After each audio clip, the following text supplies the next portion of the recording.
Welcome to Risky Routes, a short interview series telling the stories of moments when travel forces you to grow up and adapt fast. Because risk creates perspective, and perspective creates success. We talk about the chaotic, uncomfortable, and borderline bad idea journeys that push people to level up, trust themselves, and take control of their lives. I'm your host, Olivia Goldstein. Today, I'm joined by Otto Pohl, who is the founder and principal of Core Communications. Otto is a Cornellian that post graduation moved to Moscow, Russia in the 90s. And within a year of moving there, he became the New York Times bureau photographer. He then went on to co found a series of businesses, two of them resulting in the sale to Kodak, also upstate New York, shout out. Otto then moved back to the US, graduated from Stanford Business School, worked with some really cool high growth startups on communications before finally turning to how he spends his days today as a consultant for strategic narrative development. Thank you so much for joining me, Otto. Thanks for having me. I appreciate it. So this is great. When you first reached out, you had a mic drop of a story. So hoping that you can share it with me and tell me a little bit more about what happened. Yeah, sure. Well, I had to laugh when you mentioned sort of borderline bad ideas. It was definitely, I think, well over there across that board. It started. I graduated from Cornell in December of '91, and I think exactly one of my friends had, or classmates had, a job. And Mhm. everybody else, it was not a good time financially, right? The economy wasn't doing so great. And I had done a little bit of photography for the school paper in college, and had done a paper on the Cold War. And I figured, like, I really had nothing better to do. And maybe that's sort of always the impetus of, so bad, crazy, borderline ideas. And I Uh-huh. decided, like, I'm just going to move to Russia. Like, Gorbachev had just dissolved the Soviet Union. I had one friend who was there, and I'd called him up, and he's like, "Sounds, it's great. You should come."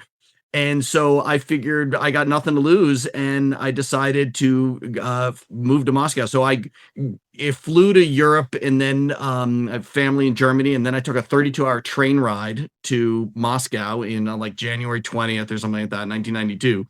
And I show Wow. up, I had like the only thing that I had what lined up was my I'd taken one semester of Russian at Cornell, and the teaching assistant from that he was like, well, I'm now at Cornell, so like my childhood bed is probably empty, and my parents would probably be delighted to like make some money um renting it to you. So I paid Yeah. the parents like $100 a month for the first 2 months. I like slept in this guy's like old like bedroom on the outskirts of Moscow, and while I tried to figure out what I was going to be doing. And it was obviously ultimately crazy, sort of fortuitous timing, although it was Yeah. also sort of insane. I mean, the changes that were going on there were out of control. But the very first thing, there was nothing going on. They'd sort of liberalized the market, but Yep. there was like the shops were empty, and everything was in turmoil. Like the prices had gone up, had skyrocketed for Russians, and so everything was just sort of cold, frozen, and in turmoil. And I had no money. I just graduated from college. I Yeah. didn't really know what was going on. My buddy, who I'd mentioned earlier, he was an intern at CBS or NBC, I think, in Yeah. Moscow at their bureau. And that bureau chief, I don't know, had like big ideas for how he wanted to rearrange the office. One day, my buddy Steve calls me. He's like, hey, you can come and work for 3 hours helping us rearrange the office furniture, and the guy will pay you $10 an hour to like come and do that. And again, I'd like literally I had nothing better to do, and that seemed like a great deal. And so I went, I earned my $30 like rearranging couches. And the insane thing was that at that point the ruble had been sort of also price Yeah. liberalized, and you were the official ruble had been stronger than the dollar. Like the exchange rate had almost been 2 to 1, dollars per ruble. And right around the time that I arrived, the black market price had shot up to 200 rubles to the dollar. So suddenly, like what had cost again, so if you earned 500 rubles in Uh-huh. a month, and you had your subsidized apartment, everything was great. Suddenly, that 500 rubles was $2.50. And so Mhm. I just earned $30. So I had just earned in that 3 hours of like silliness, I had earned essentially an annual salary for a Russian at that time. And so it was like it was this crazy weird time where you could suddenly do everything. I mean, again, things that you could buy. I mean, there Yep, wasn't a lot for sale because most of it was state run, and most of it was yep, there. The good stuff was in the sort of the black market, or at yep. the market, like buying tomatoes or whatever, like at the markets. But Mhm. if you could find something that was like an officially sanctioned like good, so that would be so bread and milk and as your basic food stuff, Basics, yeah. then it was essentially too cheap to meter. And so weird things happened, like the like McDonald's opened up early there, and you could go and and they wanted to sell like for at ruble prices so that Uh-huh. locals could afford it. And so like a Big Mac was like 5 rubles or something, which again for a Russian was like a real amount of money. For me, it was like basically like I Yeah, struggled to find a bill small enough, to like, so you get, but the lines would be like 3 hours long. So like literally there'd be this huge line in the center of yep. Moscow, for people like waiting to like taste the West, right? And then so I'd meet up with Russian friends, and we'd all stand in this line, and then I would buy everybody lunch, and the whole thing would cost a dime or something.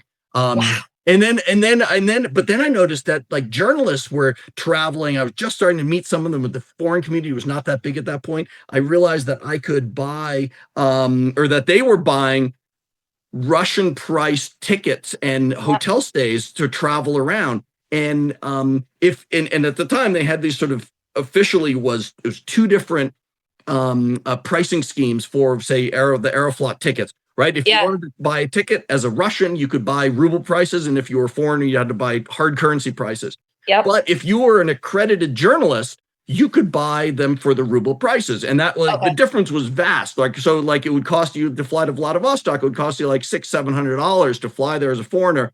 It would cost you maybe 500 rubles to fly there as a Russian, right? Yeah, A couple bucks. And so I was yeah, like, how do I get myself one of these press accreditations?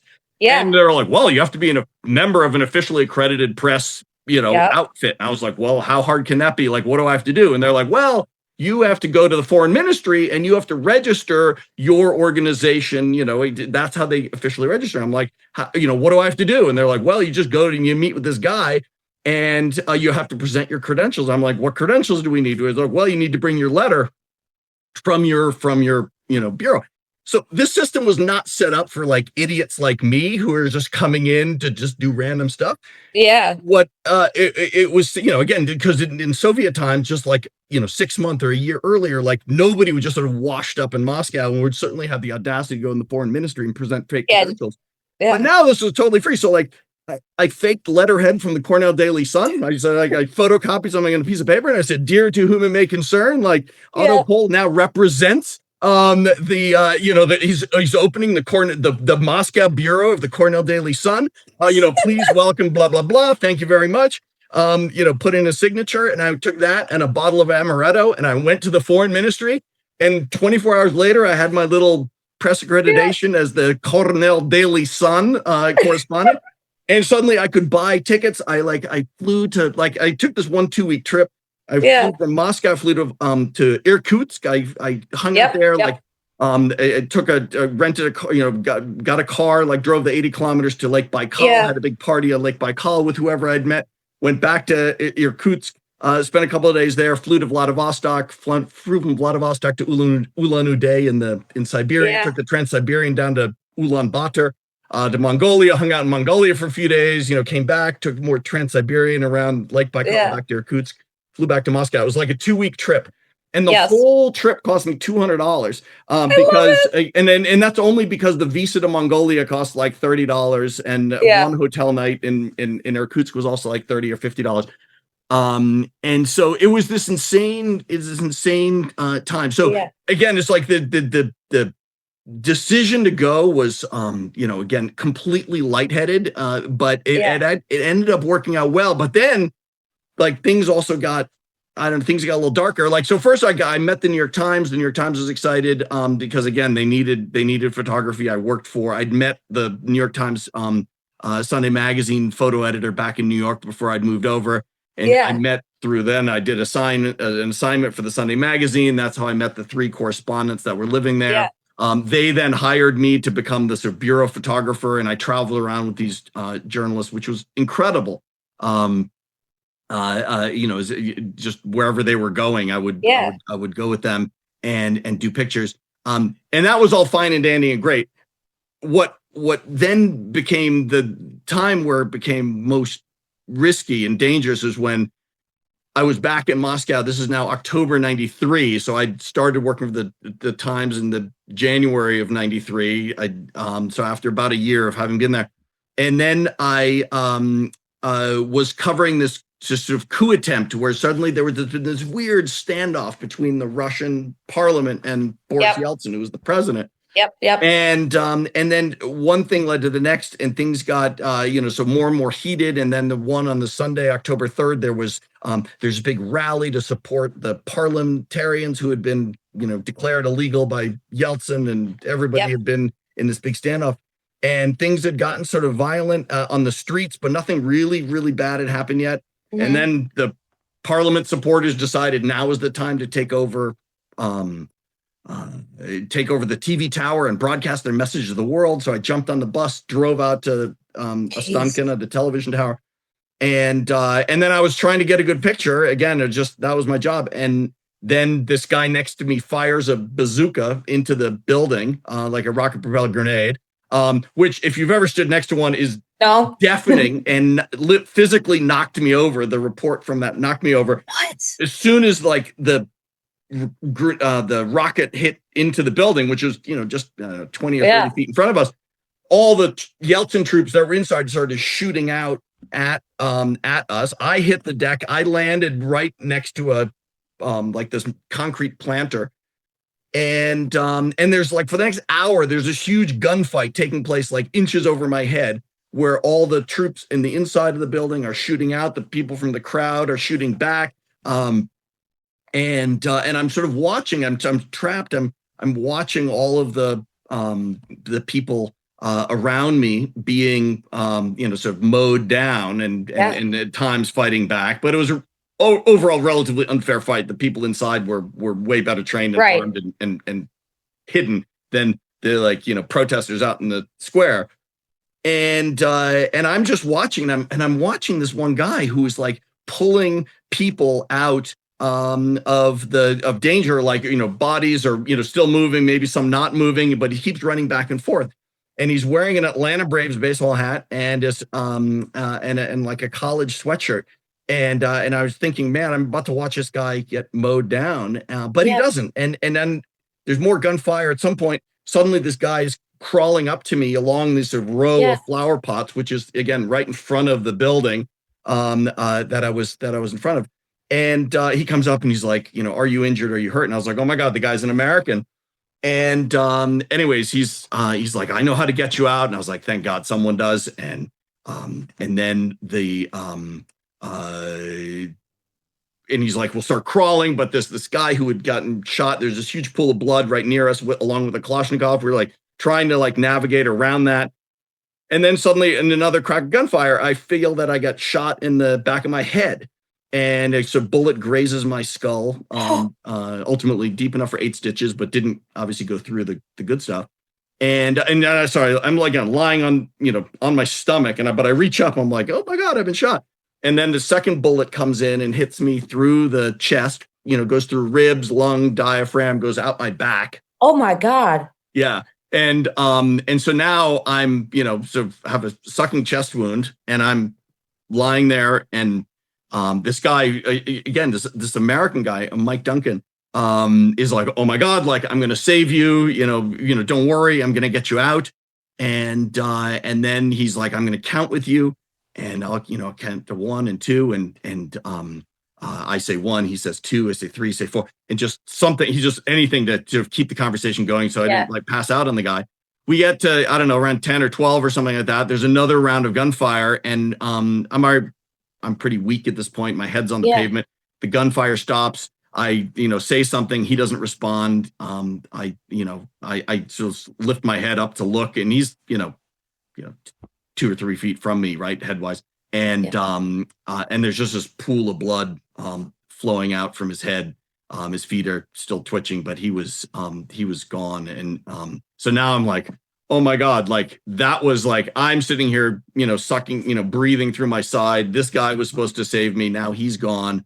And that was a pretty dark that was a pretty dark moment. And then at some amount of time later, apparently somebody saw that I was still moving. Things had kind of quieted down. It had been well over an hour now of like gunfire, like things had kind of come up. Somebody saw that I was moving, comes running in, like grabs me by the arm, like drags me off the field. I'm going, getting carried out. And I remember this now partially for remembering, partially because there's actually video of this, because he was working for actually working for NBC television, oddly enough, that day. This other guy hears that I'm saying, oh, but my buddy's still like lying there. I wasn't really all that rational, but Yeah. he was Yeah. obviously already dead. And so this other guy goes running in to pull Mike out, but he gets shot through the back and killed. So I mean, it was like 42 people like ended up dying that night, and I thank God, went as close as I could to that edge. But this guy, Alex, who had pulled me out, knew what to do with the sucking chest wound, knew what hospital to take me to. I had extraordinary luck that everything, had gone through. There's all kinds of good stuff like in your chest, but there's things you can have damaged and survive. Yeah. And it missed all the like super mission critical stuff, right? So digestive tract, heart, spine, things like that. And I went to the hospital and they gave me an operation, and I mean, it was, things improved from there. But I'll tell you, that was that was not something that I thought of when I took the lighthearted decision to Yeah. flee the bad job market in the United States, Yeah. and move to Moscow. It's a bold, bull-headed 22-year-old. Totally, Yeah. totally, Wow. yeah. Wow. So I it's a lot to process, and thank you for sharing it, to go through something like a near death experience like that, and then also like people around you, like the unknown of how that's all unfolding, and the people around you that are looking to help you and then also dying in front of your eyes is an incredibly jarring experience, I can imagine. So how do you carry something like that with you? How do you take that forward? Like what did you do after that? Well, it took a while. I mean, I in the end it went very fast. I mean, didn't seem Right. fast at the time. I flew. They medevaced me to a lung clinic in Germany, and then I went home and basically slept on my parents' couch for a few months, and then I moved back to Moscow. So actually, in January of '94, I was back in Moscow, Yeah. and then I ended up staying there till the middle of '99. So in retrospect, it Wow. was actually relatively early in my stay. It's a very I it's one of these things. This boulder almost too big to deal with on some level, like emotionally. You don't quite know what to do with it. It's something that you need to, I guess, also always keep in mind. I mean, I realize that like every minute that I've had since then, and it's been now over half my life since, Yeah. um, it's like, and I still obviously get upset about things, but I try very hard to like not get upset, because I realize Right. all of this is completely extra credit bonus time. Like if things had been literally like a millimeter or two off, I would be, clotted to the pavement, in Moscow. And so the idea that this is, all extra credit, it definitely gives you a lighter sense of, what you might consider to be, a bad day. It's like Yeah. they're all, at least it's a day, like, like Yeah. at least I got something out of it. At least it's a day. And so it definitely changed, also ultimately my sense of adventure. I mean, I think my adventure and risk profile changed after that. I mean, that was my one day of war photography, and I totally appreciate the adrenaline junkiness, that attracts a lot of people to Uh-huh. that and other kind of related, professions. But I realized that, I should just be grateful that I survived that one, and I don't want to, Yeah. I don't want to do that one again. So after you moved back to Moscow for the second time, um, one of the things I picked up on is, as you know, you and I were talking, was that you ended up going through almost like a career pivot. You've never really, it sounds like in a lot of ways, you've sort of always just been kind of pulling in the directions that feel like they're callings for you. But I think one of the fascinating pieces about your experience is that you went through this, moved back home, but then moved back to Moscow and founded not one, not two, but three companies in Russia too, and Yeah. two of which were successfully bought by a major US corporation. So how did this experience maybe tie into like finding a almost like a second life or a second career? Yeah. Well, I mean, it's funny. I guess the old cliche, right, is always like, life is lived forward and understood in reverse. And I mean, I don't know how knowledgeable I am about life, but like I can say that, certainly the things that I did sort of in a, again, sort of lightheaded, lighthearted, Yeah. in a half-baked manner, so going forward. In retrospect, you would think like, oh, if you take a half-baked decision, like it probably didn't, it didn't really necessarily mean all that much or illuminate that much about who Yeah. you are and what you're actually attracted to, because again, you didn't really think it through. What I've realized is that, actually that just sort of instinctive idea that, hey, I want to go seek adventure and I want to go do something new.